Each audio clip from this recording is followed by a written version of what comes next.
Hey guys, it's Live with Leslie and Lainey. And we are back today after a very cool trip that Lainey took. Did you go to Texas? Yes, Oh my Austin, gosh, Texas. she went to Austin for the Paleo FX. So a huge conference all about paleo lifestyle. So we talked about health, nutrition, exercise, lifestyle, agriculture. So many topics were covered, and it was really fascinating. That's awesome. I want to go someday. I want to grow up, be like Lainey, go to like Paleo me. FX. Anyway, one of the topics that we talked about, I was just sharing with Leslie, and she and I have both been playing around with this for the past few years, is that the topic of intermittent fasting or fasting in general. And so if you've been on social media or followed any health, fitness, anybody for a while, you've seen them talk about fasting. Absolutely. And you may have, the intermittent fasting sometimes is abbreviated as IF. People talk about, I'm doing this IF protocol. So basically, fasting is just going for some period of time without eating. And one of the reasons why fasting is becoming an up-and-coming strategy for eating is because every time you eat, and Lainey and I were talking about this earlier, every time you eat, you have a little inflammation response. You have what's called a thermetic effect of food, which means your body's going to heat up, and your metabolism is going to start to do different things to help you digest that food. And this, one of the things that you learned and you were telling me was these little events of inflammation are good because they need to happen, but they also have some effect. Right. And so just even when we talk about like diabetes and blood sugar regulation, when we're trying to balance that, we don't eat as often because every time you eat, there's a blood sugar response. And if the blood sugar rises, then there's insulin, and that causes a little bit of inflammation. So if you're in an inflammatory state already and you're constantly eating and having more inflammatory states one after the other, you can see where that might cause a cascade of other issues. Absolutely. So, our approach always when we are talking to our clients and talking to you about how to create a healthier lifestyle is to look at the quality of our food. It's always what the first thing is, and then the quantity is the second thing. So you might think of intermittent fasting as the timing of your food, and this might be sort of like the third thing that you think about. So I don't recommend, and I know you don't either, of fasting until we've got the quality of our food under control.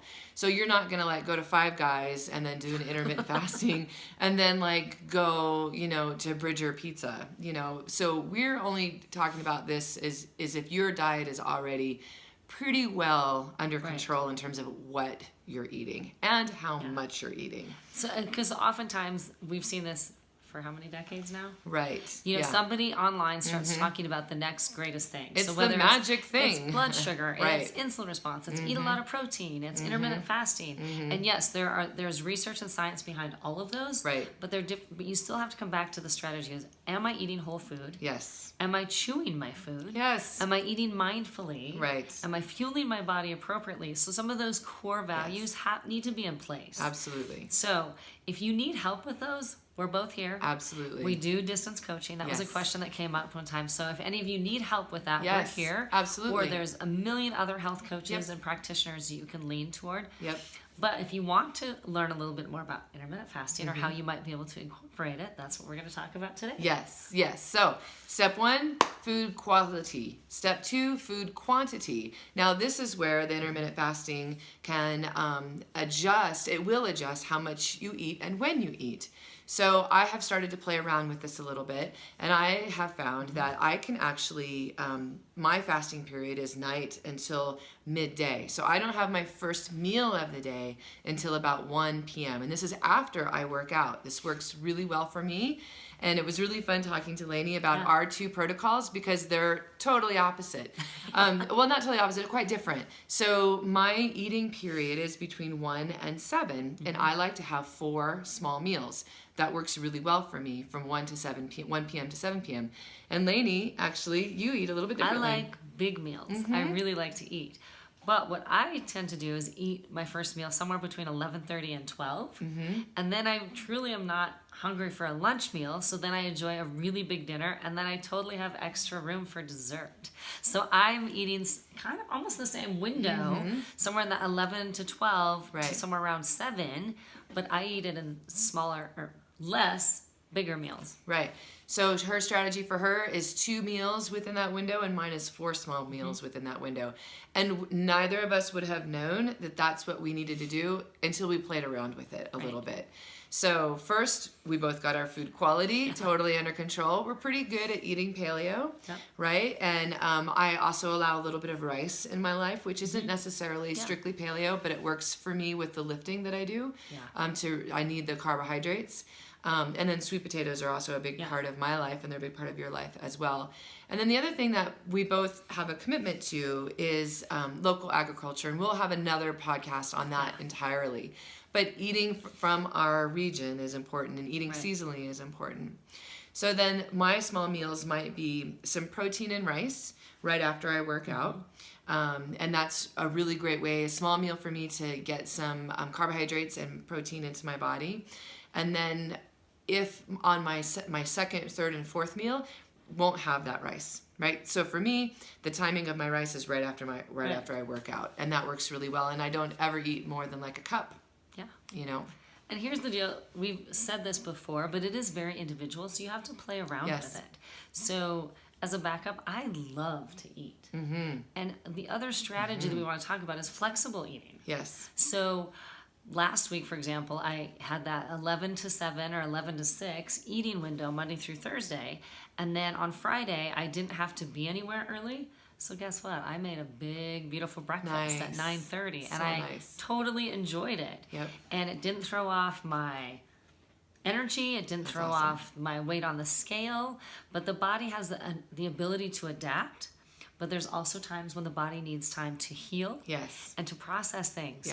So think about the word breakfast, and you've heard it said, it's breaking the fast. So whether you want to believe it or not, you fast every single day. When you go to bed and don't eat until the next day, that's a fast. That's a fast, yes. So we're just talking about extending the amount of time that you aren't eating. Yes. So some of the strategies will start with just a 12-hour fast and a 12-hour feeding window. So you get up, you eat at 6 a.m., and you have your last meal at 6 p.m. Right. And then you start to shorten that feeding window and see where that place is. So for us, it's about an 8-hour feeding window. And it works really well. And here's the deal. If you wake up hungry, you should eat. You should eat. Don't listen to your body. Right, exactly. Don't say, I'm going to start fasting, and then you wake up and you're like, whoa, I'm super hungry. Maybe your fasting window is breakfast. Maybe it's like 6 or 7 or 9 a.m. to like 2 or 3. Maybe you can get by with not eating in the evening. And maybe this isn't for you at all, too. And that's okay.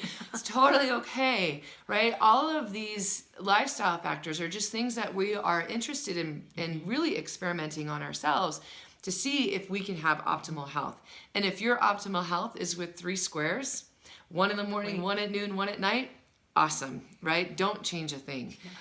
So really, this is just about having fun with your life and trying to live your best life. And if it doesn't include intermittent fasting or fasting, that's okay too. Totally okay. But I think a lot of this comes up too because when we talk about the standard American diet, and for a lot of you that are listening, maybe you're not eating the standard American diet. We've already cleaned up some things, but there are a lot of people that are eating, a breakfast and then maybe a mid-morning bagel with schmear and 2 or 3 mocha lattes, and then they're going to fast food for lunch, and then they're having candy bars and something else like that. So not only are they eating a lot of calories, a lot of times, a lot of sugar and inflammation. So all this inflammation is happening. The body doesn't have time to do any of the really cool magic stuff. It's constantly processing and detoxing crap food or just too much food in general. So eating strategically to fuel your body and eating when you need to as opposed to just eating all the time is really what intermittent fasting is about. Absolutely. Eat when you need to. If you're hungry, you need to eat. That's okay. We're not saying that. Right. But then on the other end too, if you have if you've studied your history, fasting is a part of every culture, every religion. There's some fasting component because there are benefits to it. Health benefits, mental benefits, spiritual benefits. Absolutely. So there's a lot of that. So if that's interesting to you, maybe you should do a little research, try it out. All right. Let us know what you think. Have a great day, and we'll see you again in a week.